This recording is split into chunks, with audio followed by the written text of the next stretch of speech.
السلام علیکم۔ اردو ٹیچر میں آپ کو خوش آمدید کہتے ہیں۔ آج کی ویڈیو میں ہم بات کریں گے مرثیہ کے حوالے سے۔ مجھے امید ہے کہ آپ کو آج کچھ نہ کچھ نیا سیکھنے کو ملے گا۔ اللہ تعالیٰ نے انسان کو زندگی کا تحفہ عنایت کر کے اس زمین پر بھیجا، لیکن ایک خاص مدت کے بعد یہ نعمت واپس لی جاتی ہے، یعنی زندگی کا جو تحفہ ہے وہ اللہ تعالیٰ واپس لے لیتا ہے، اور اسے عرف عام میں موت کہتے ہیں، اور موت کا تصور انتہائی عبرتناک ہے۔ لیکن پھر بھی کل نفس ذائقۃ الموت، ہر انسان کو موت کا ذائقہ چکھنا ہے۔ جب انسان موت سے ہم آغوش ہو جاتا ہے تو اس کے چاہنے والوں پر دکھ کی ایسی کیفیت چھا جاتی ہے جس کی قلم سے ترجمانی نہیں کی جا سکتی، نہ ہمارے پاس ایسے الفاظ ہوتے ہیں جن کے ذریعے ہم اس دکھ کی تصویر کشی کر سکیں۔ سسکیوں اور آہوں کی دردناک آواز اور آنسوؤں کی بارش ہوتی ہے۔ اگر شروع سے لے کر آج تک مرنے والے کے دکھ میں بہائے جانے والے آنسوؤں کو یکجا کیا جاتا تو زمین پر طوفان نوح برپا ہو جاتا۔ ایسے موقع پر جب سسکیوں، آہوں اور آنسوؤں کے بیچ انسان کے دل سے جذبات الفاظ بن کر نکلتے ہیں تو ان الفاظ کو مرثیہ کہا جاتا ہے، بشرط یہ کہ وہ الفاظ شاعری کی شکل میں ہوں۔ اب بات کرتے ہیں مرثیہ کے لفظی معنی کی۔ مرثیہ عربی زبان کے لفظ رسا سے نکلا ہے، اور رسا کے معنی کسی مرنے والے پر آہوازاری کرنا ہے، اور اصطلاح میں ایسی نظم کو مرثیہ کہا جاتا ہے جس میں کسی کے مرنے پر دکھ کا اظہار کیا جائے اور اس کی خوبیاں بیان کی جائے۔ مرثیہ کی دو بڑی اقسام ہیں، ایک شخصی مرثیہ اور دوسرا حسینی مرثیہ۔ شخصی مرثیہ اس مرثیہ کو کہا جاتا ہے جس میں کوئی بھی کسی بھی شخص کے حوالے سے یہ نظم لکھ سکتا ہے۔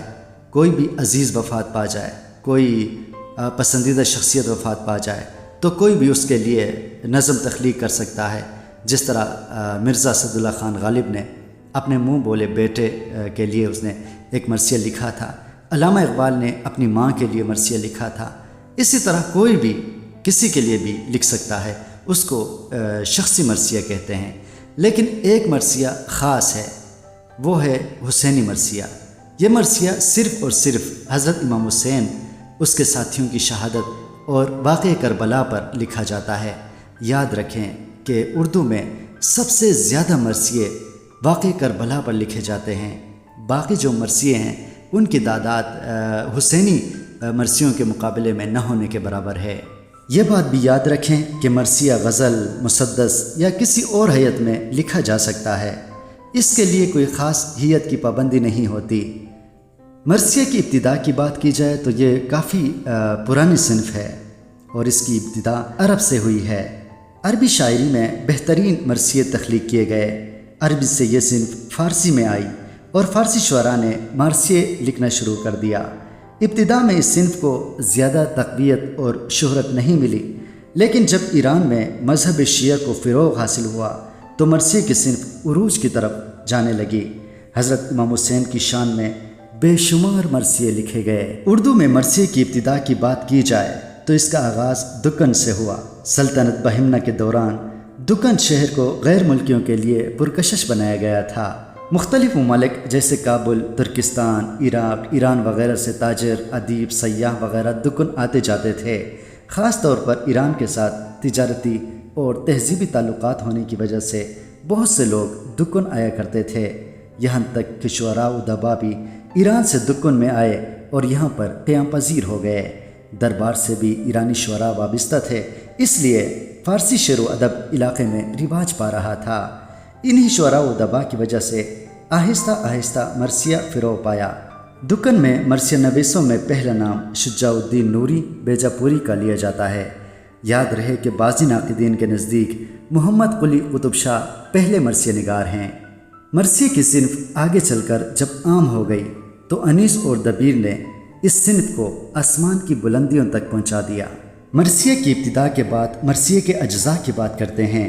مرثیے کے 8 اجزاء ہیں، جن میں چہرہ، سراپا، رخصت، آمد، رجز، جنگ، شہادت اور بین شامل ہیں۔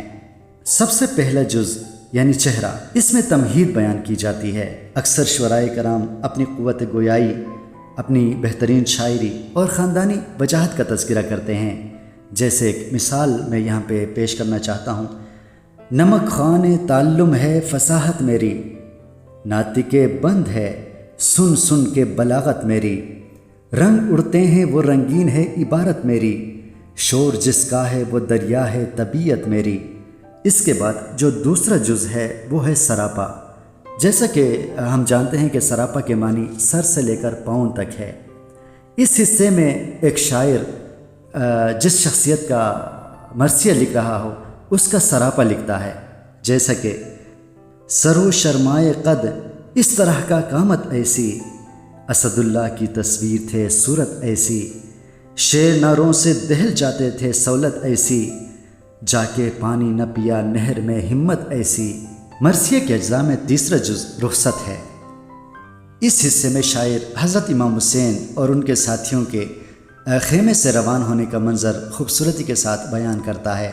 جس طریقے سے وہ خیمے سے نکل رہے تھے، اپنوں کو خدا حافظ کہہ رہے تھے، ان تمام باتوں کو شاعر رخصت میں پیش کرتا ہے۔ جیسے ایک مثال ملاحظہ کیجئے۔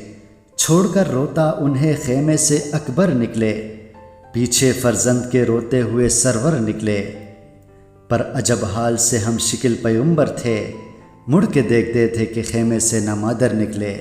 اس کے بعد آمد کی باری آتی ہے، یعنی حضرت امام حسین اور اس کے ساتھی خیمے سے رخصت ہوتے ہیں۔ رخصت ہونے کے بعد اور میدان جنگ میں ان کی آمد ہوتی ہے۔ اس آمد کو بھی مرثیہ نگار خوبصورتی کے ساتھ بیان کرتے ہیں۔ جیسا کہ ایک مثال آپ کی سماعتوں کی نظر ہے۔ پہلے پہل جو نکلے تھے گھر سے وہ گلے غزار، تیغیں چمکتی دے کر بڑھتے تھے بار بار، فرماتے تھے یہ روک کے عباس نمدار، شیرو ابھی نہیں ہے تمہیں حکم کارزار۔ اس کے بعد رجز کی باری آتی ہے۔ رجز میں جب ہیرو میدان میں آتا ہے، میدان جنگ میں داخل ہونے کے بعد وہ دشمنوں کو للکارتا ہے، اپنی عزت اور وقار کے بارے میں بتاتا ہے اور ایک شان و شوکت کے ساتھ دشمن پر حملہ ور ہوتا ہے۔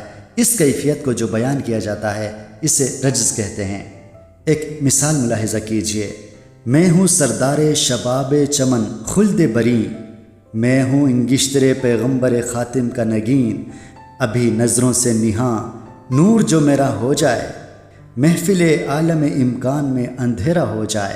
مرثیے کا اگلا جز جنگ ہے، یعنی رجز، جس میں وہ دشمن کو للکارتا ہے، اپنی شان و شوکت، اپنا خاندانی وقار بیان کرتا ہے۔ اس کے بعد جنگ شروع ہو جاتی ہے اور جنگ کی جو کیفیت ہوتی ہے کہ کس طرح وہ ہیرو بہادری کے ساتھ دشمن پر جھپٹتا ہے اور جنگ کرتا ہے، اس منظر کو بیان کیا جاتا ہے۔ جیسے نکلی جو رن میں تیر حسینی غلاف سے، اڑنے لگے شرر دم خارا شگاف سے، طبقے فلک کے صورت گہوارہ ہل گئے، دب کر پہاڑ خاک کے دامن سے مل گئے۔ اس کے بعد شہادت کی باری آتی ہے۔ ظاہر ہے حضرت امام حسین اور اس کے ساتھی دشمن سے لڑتے ہوئے شہید ہو گئے تھے، اسی لیے ان کی شہادت کے منظر کو شاعر درد بھرے انداز میں پیش کرتا ہے۔ مثال ملاحظہ کیجئے۔ کھینچ کر سینے سے نیزہ جو بڑھا دشمن دین، جھک کر حضرت نے رکھی خاک پر سجدے میں جبیں، تیز کرتا ہوا خنجر کو بڑھا شمر لغین، آسمان ہل گئے تھرا گئی مقتل کی زمین۔ اس کے بعد آخری جو جز ہے وہ ہے بین۔ بین کا مطلب یہ ہے کہ جب وہ شہید ہو جاتے ہیں تو ان کے گھر والے ماتم کرتے ہیں، روتے ہیں۔ اس منظر کو شاعر مرثیے میں بیان کرتا ہے۔ ایک مثال آپ کی سماعتوں کی نظر ہے۔ رو کے چلائی کہ ہے مرے مظلوم حسین، فوج اعداء میں تیرے قتل کی ہے دھوم حسین، مڑ کے دیکھو تو مصیبت میں پڑی ہوں بھائی، ننگے سر بلوے اعداء میں کھڑی ہوں بھائی۔